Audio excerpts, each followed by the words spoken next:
George School welcomes you to Episode 7. Fun Times in Daytona, Part 1. Parental discretion is advised.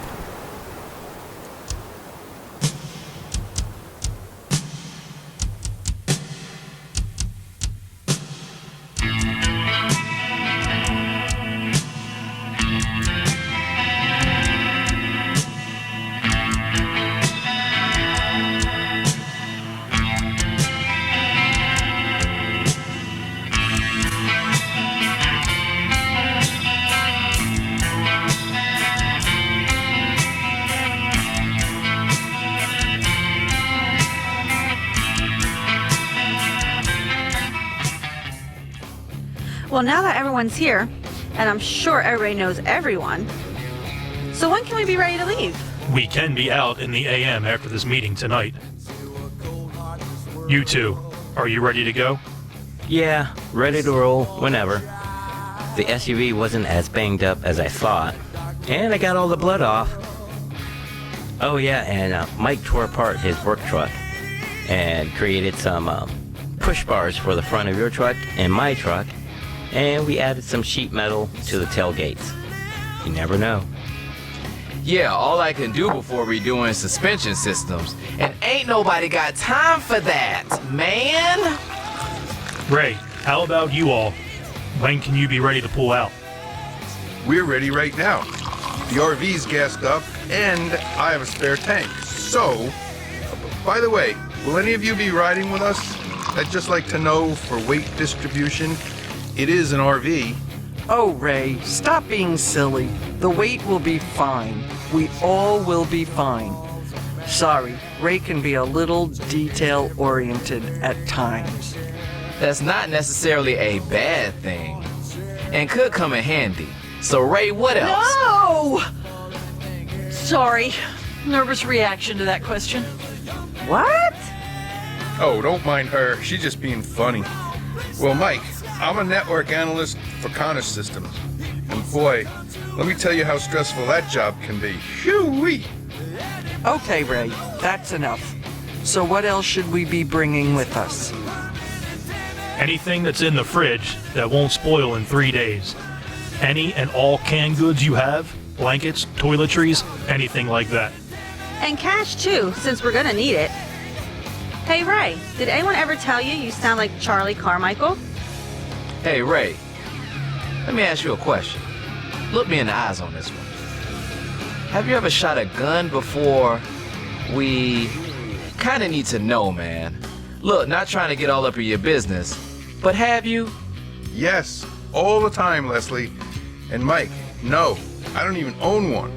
But I would like to have one to hold on to as a last-ditch effort before I die kind of thing. Yeah, that kind of attitude doesn't sit well with me.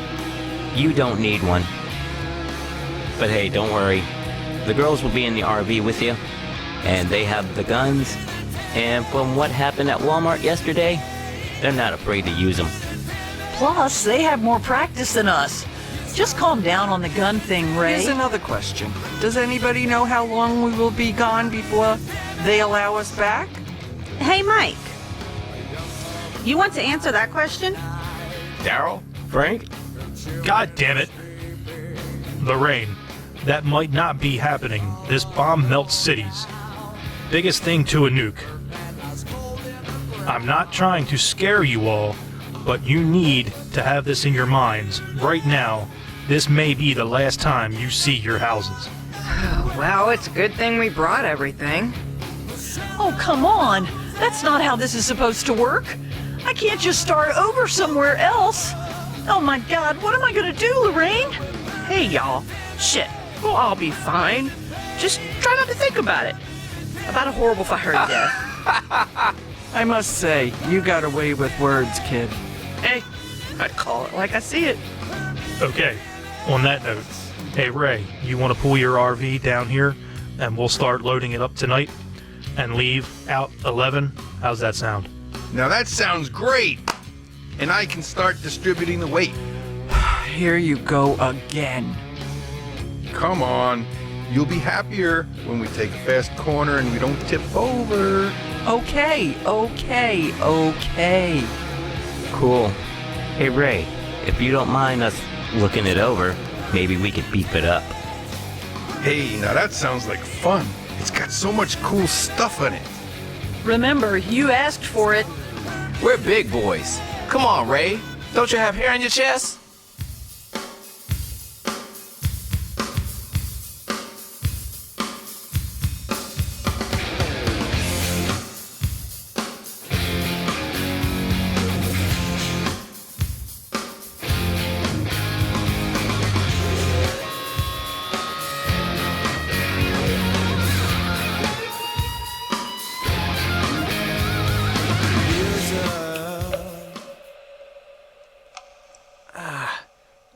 Ouch! What the hell? Where are we, Brodrick? Brodrick?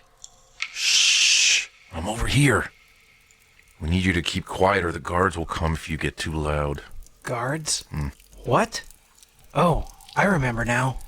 Well, here's another great situation you've gotten us into, Terry. Me? No, this is not my fault. Who knew we would get captured like this, and where are we? Oh my God, they have been kidnapping people. Yeah, here's the kicker. There were more people in here. The guards have been taking people somewhere. And one of two things are happening. They are either being set free or being killed. Either way, they haven't come back. Hey, could you two keep it down over there? In other words, we are in some real shit here. What is it you say again about opportunity? Well, we better hope she shows up. She will. She will. Yeah, but I'm not going out. Not without a fight. If I had a quarter for every time I heard that since I've been in here, just saying, you ain't the first to say that. Yeah, well, look who's being loud now. Asshole. Bitch! Hey! Enough of that. Shut the fuck up. It's not like being loud is going to change anything. We are all going to die here. Yes, it does make a difference. Because the guards will come in and just pick some random person and beat them to death in front of us. I've seen it once. Don't need to see it again. Okay, Terry, enough.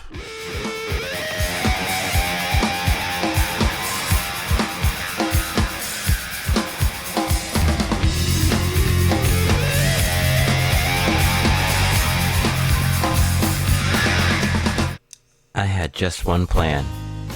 Get Ron's boat, pick up Cliff, then return home. And finally hit the highway. Good morning. I see I'm the last one up this morning, so please, say we are ready to go. Are you okay? You had quite the night last night. You did drink a lot. I mean, a lot. You puked out back after knife throwing. But yeah, we've been ready to go since last night. Just waiting on the 3 from up the street, and we can be on our way. Well, I'll be damned. It's Cliff. Cliff? Help! Dude, where the hell have you been? And why haven't you called sooner? We're about to hit the road. Sorry, my phone just started working, but fuck that, D. I've been stuck on this roof for 2 days here now. Say no more, brother. We're coming to get you. We'll be there in a few hours. Shit, D. What's going on? Yeah, ditto. Okay, it's like this. Cliff, he's been stuck on his roof for the past 2 days. And he needs us to go and pick him up. God damn it. Jeez. And just how do you plan on doing that? Oh, I have the extra set of keys to Ron's boat. And since he's not here, I think it's safe to say he won't mind us using it. So, we'll go and get Cliff and come back. Motherfucking no, D. We can't. We need to be on the highway, like, now. Ray and Lorraine will be here shortly, so we can start loading their RV. I'm sorry, but Cliff is on his own right now. We are fucking leaving. Wow. Hell no. D, no. No, I got this. Hey, I'm coming in. D, before you say one word, I said no to this. The hell you say? You asked us to risk our lives for Robbie, who is someone you just work with. That's not Cliff. He's been our friend from the beginning. We went out with you to help save Robbie, and unfortunately, he died badly. Hell, we all could have died badly. We had no idea of what we were getting into, but we did it because you asked. This is Cliff. He's never asked us for anything. And yes, we may not agree with his life choices. It makes none of us happy. But it's Cliff. Hey, you two lovebirds. Come on, let's get this done. Suit up.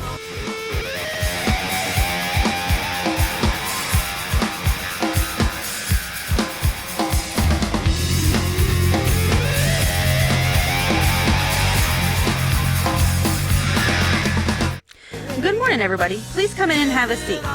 Unfortunately, the boys had to go rescue a friend who's on our roof in Daytona. And how are they going to do that? My husband has a spare key to our friend Ron's boat, who is also MIA. That's cool. I mean the boat, not your missing friend. Oh, goodness. Yeah, he said he was on his way and never showed up. And I haven't heard a peep. Either he said fuck it and took off.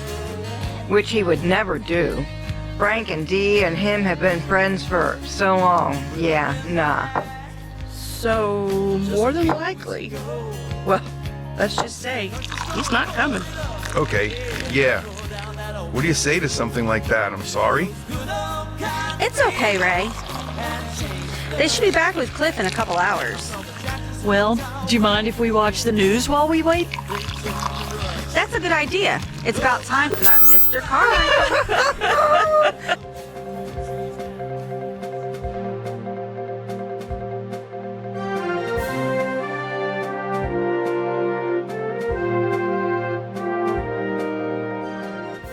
Welcome back, America. Charlie Carmichael with you once again as we go into day 3.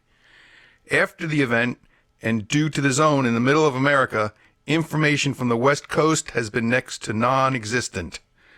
We believe that Hawaii is surrounded by a zone, for there has been nothing from them in the past 3 days. Good Lord. On to California, Washington, and Alaska. Only small zones have been reported in those states. Refugees from the large zone in Middle America have been flooding out to the east and west of that zone. The event has turned out to be worse than anticipated. We've lost a great percentage of law enforcement and EMS and some FEMA centers. So we'll start down in Miami, Florida, where this zone covers the lower part of the state, including the Florida Keys. So we go to Emma Hanger, who's stationed outside the northern end of the zone in Fort Lauderdale, Florida. Emma? Thank you, Charlie.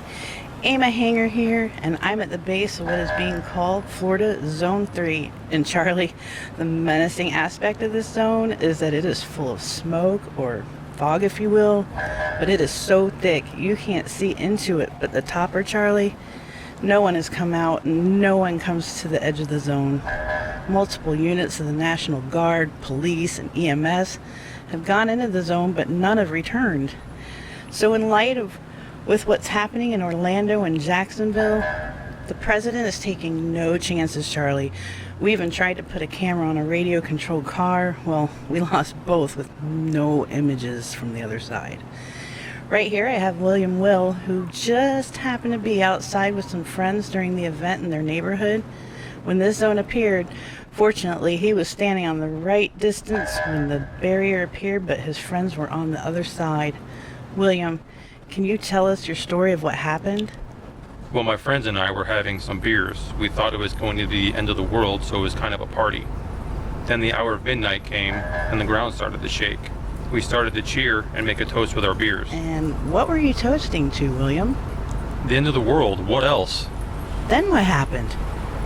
Then came that awful noise in the air. It sounded like an evil choir. It was so loud I dropped my beer. Then I noticed my friend's ear started to bleed. I remembered pointing to it, but he didn't or couldn't understand me. Then there was some type of blast, and I ended up flying away from them, and I was knocked out for a while. When I came to, all I could see was the smoke in the zone. Houses were destroyed and people just vanished. I ended up at a church that was a shelter until the gangs came and robbed everyone and set fire to the church. So now I'm here waiting on the bus out to the north to start over someplace else.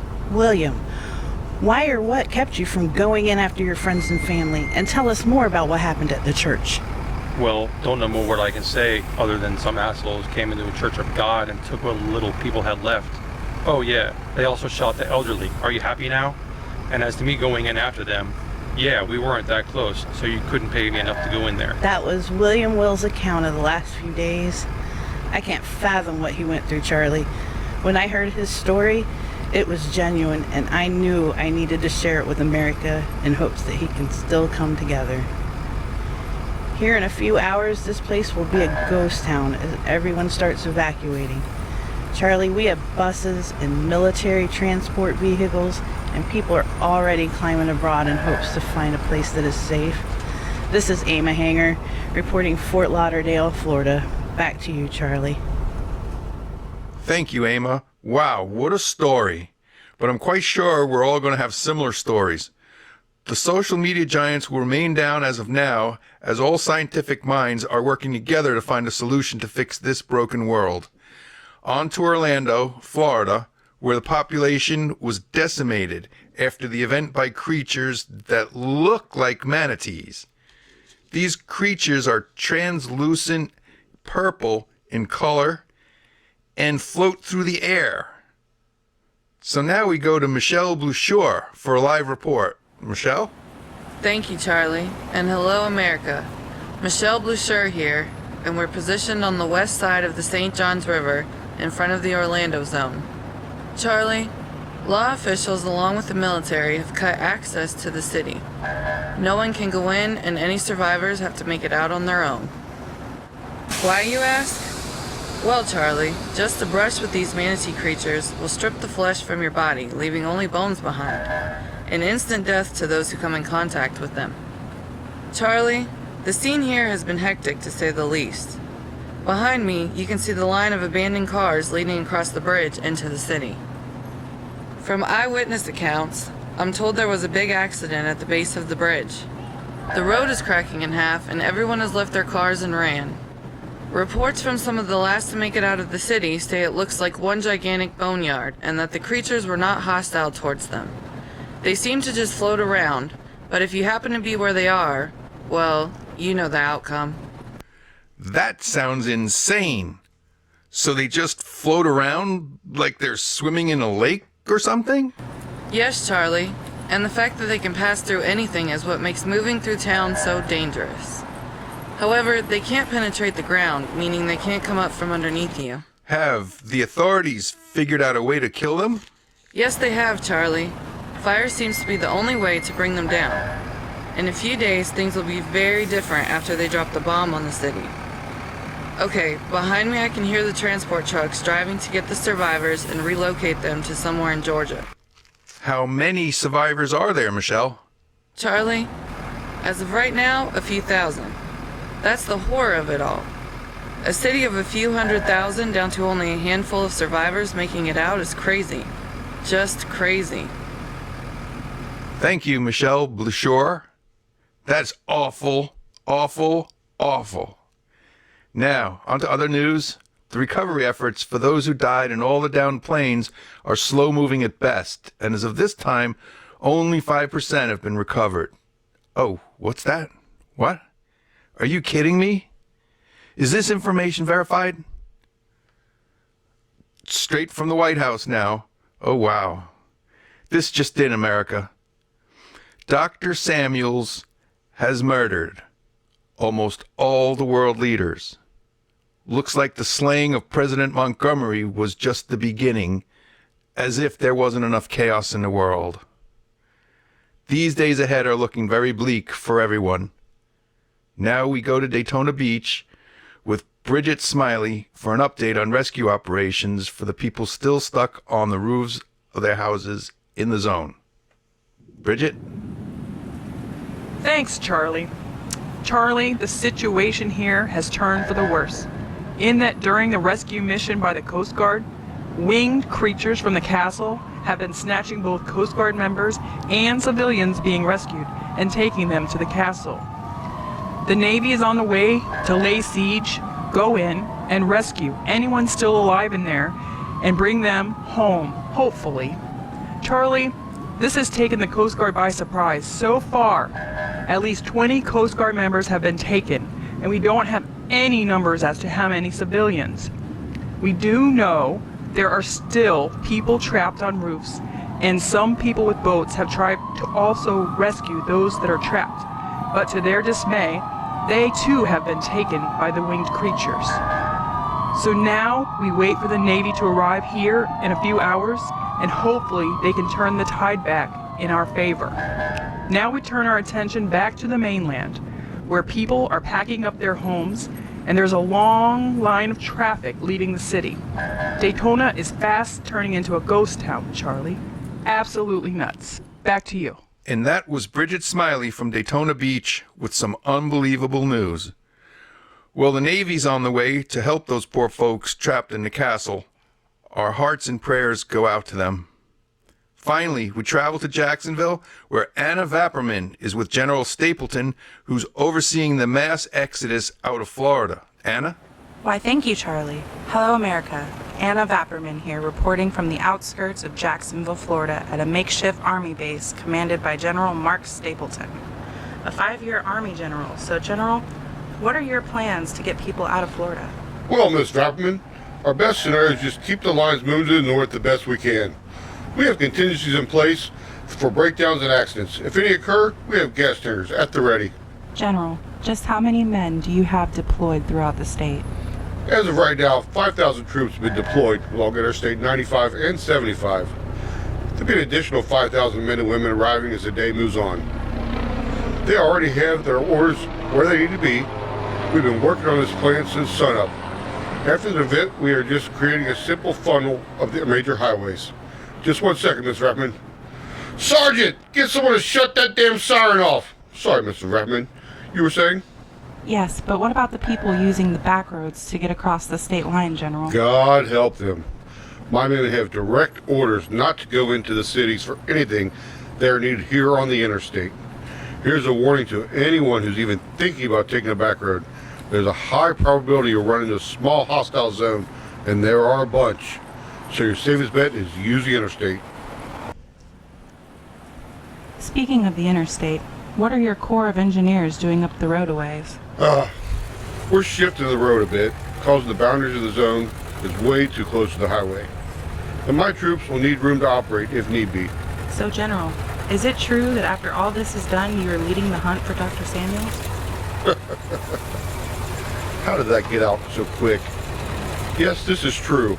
Once all this is over, the team I put together and I will track down that son of a bitch and bring him to justice. Samuels, if you're out there, I will find you sooner than you think. Then you will face the Wolverine and there's no escape. Sir, the Navy is departing for Daytona and the Admiral needs you on the talkie. Oh, bullshit. Okay, I'm coming. Mr. Vapperman, I'm very sorry, but I need to take this call, so if you please excuse me. That's quite all right, General, and thank you for your time. Well, there you have it, Charlie. The Army is here and ready with soon to be 10,000 troops to help with the evac. 10,000 is a lot of troops. Amazing. So where will you be heading off to now, Anna? We plan to stay and report here up until the bomb drop. Then we will head to Georgia to investigate a small town up by Helen, Georgia, where reports of strange behaviors from the townspeople. Wow. Well, just more and more craziness. Where will it stop? But you stay safe out there, Anna. That was Anna Vapperman reporting from Jacksonville, Florida, with General Stapleton as they prepare for the sea of people leaving their homes, their lives, to an uncertain future. This is Charlie Carmichael for Channel 3 News, the hub of all news, saying see you in a bit.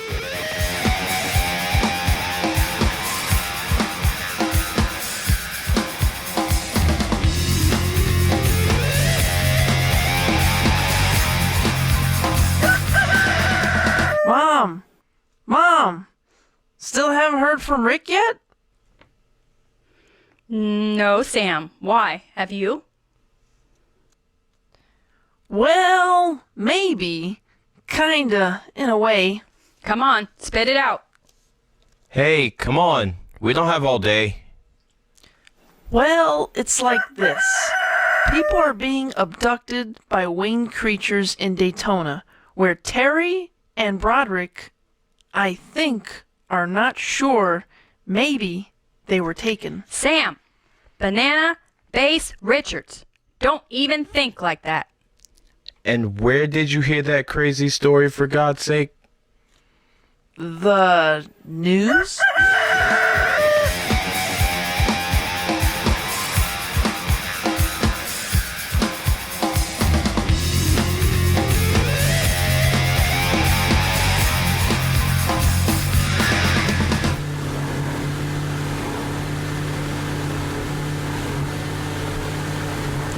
Hey, D, we should go around the roof a few times and just wave at him before we pick him up.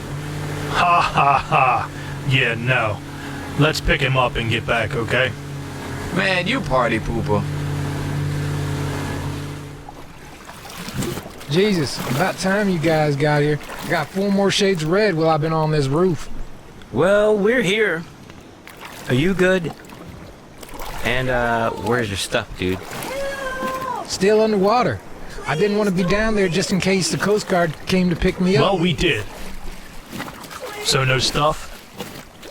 Okay, get on board so we can get out of here. Natives are getting restless. Motherfucker, D! We got people in the water! This side too? We can't hold all of you. Turn back! Okay, is Cliff aboard? Okay, here we go. Cool. Another hour and a half, and we'll be on the road. Be out of Florida in plenty of time. Hey, I've been on the roof for 2 days. What's going on? And isn't this Ron's boat? Where's Ron? The government will be bombing Florida tomorrow because of the zones. Zones? Long story. We are actually in one, right now. So you know about the flying creatures right here? What flying creatures? Those. Oh, what the Mother Teresa, Jesus Christ! Again? Yeah, and we didn't bring any firepower with us. Fuck! Well, thanks for the fucking rescue. Huh. Okay, they're gone. They just disappeared. D, the fish finder. What the? Guys, something's headed for the boat at high speed. Oh shit! It's going around us from underneath the boat. Hold on! Oh wow! Moby Dick just went right through the boat. Shit! It's cracking in half. Everybody jump! Hi-ho, Silver! Time to get wet, boys.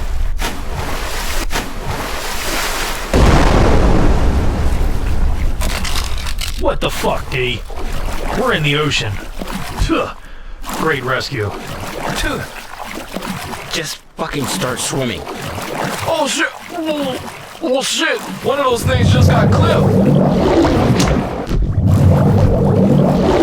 Mike? Frank?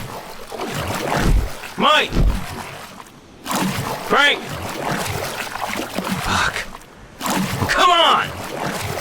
Where you at? I know you're out there. Come and get me. Come on, let's go!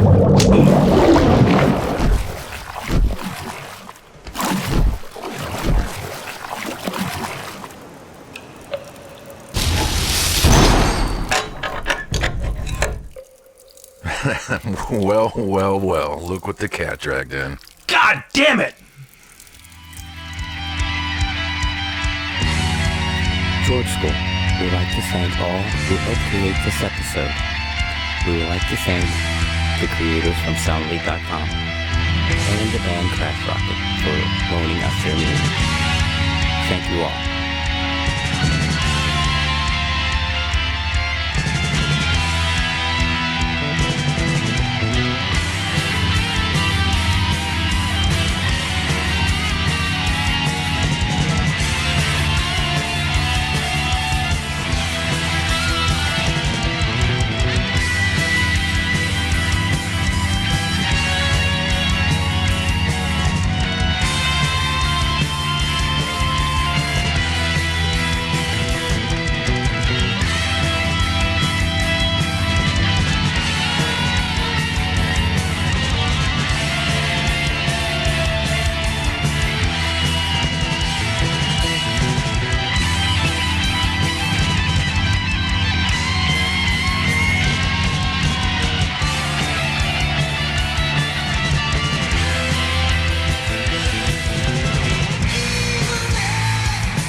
Thank you, Charlie.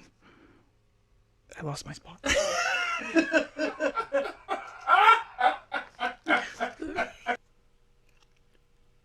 Well, don't know more word.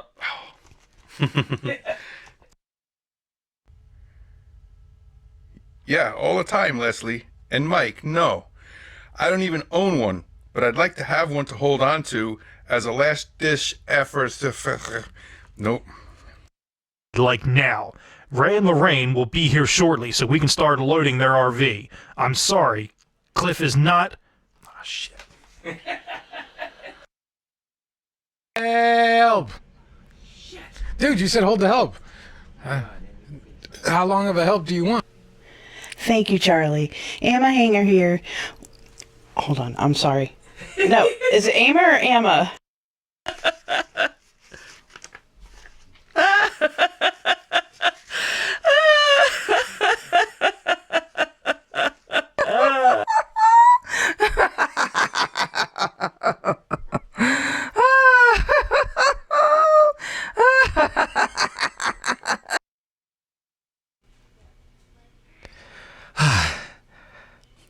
Man, give me a minute. I just soiled my pants. It's like mashed potato.